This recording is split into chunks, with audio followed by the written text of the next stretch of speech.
দিছিস কে লেগা? আই কুলাকুলি করি, ঈদের দিন ধনী গরিব কোনো ভেদাভেদ আছে রে?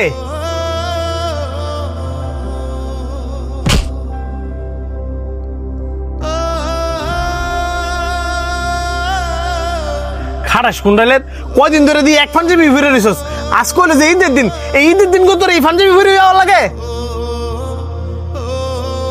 কালকা মায় রাত্রি পাঞ্জাবিটা ধুয়ে দিছে, এটা ধোয়া পাঞ্জাবি। দুয়াইলে কি হইব? এটা তো পুরান পাঞ্জাবি। ঈদের দিন মানুষ নতুন পাঞ্জাবি পরে, এটাও জানোস না? আয়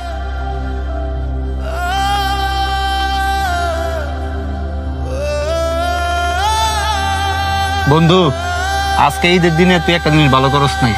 ভালো করি নাই? কি ভালো করি নাই? তুই একটা মানুষের মনে কষ্ট দিছস। মানুষের মনে কষ্ট দেওয়া ঠিক না। তুই শান্তরে কইছস না ঈদের দিন নতুন জামা পরে নামাজ পড়তে হইব, এটা কোনো জায়গাতে লেখা নাই। আমগো রাসূলুল্লাহ সাল্লাল্লাহু আলাইহি ওয়াসাল্লাম কি কইছে জানোস? ঈদের দিন নতুন জামা পড়তে হইব এমন কোনো কথা নাই। তুমি ঈদের দিন পরিষ্কার পরিচ্ছন্ন জামা পরে সালাত আদায় করতে পারবা। ঈদ মানে কি জানোস? সবার সাথে সবার আনন্দ ভাগাভাগি করে নেওয়া।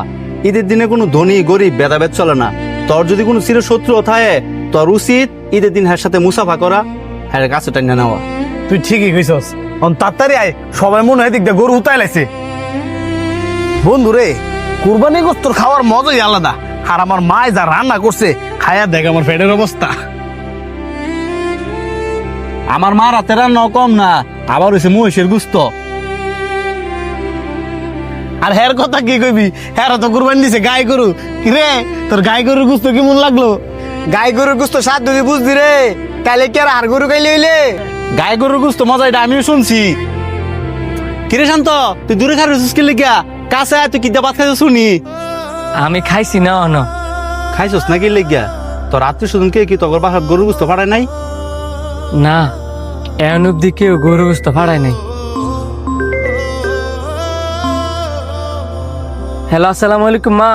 বাবা তাড়াতাড়ি বাড়িতে আয়, গোস্ত রানছি। তোর বন্ধু জানি আছে না, হ্যাঁ গো কোরবানির গোস্ত দিয়ে গেছে।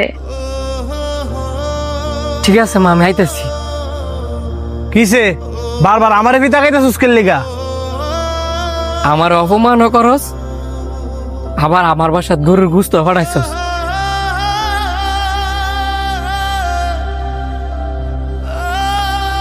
তোর গোস্ত আমি খাইতাম না। তুই না খেলে নাই, তোরে দিয়েছি গুস্ত, আমি আন্টির গুস্ত দিয়েছি, আন্টি গুস্ত খাইবো।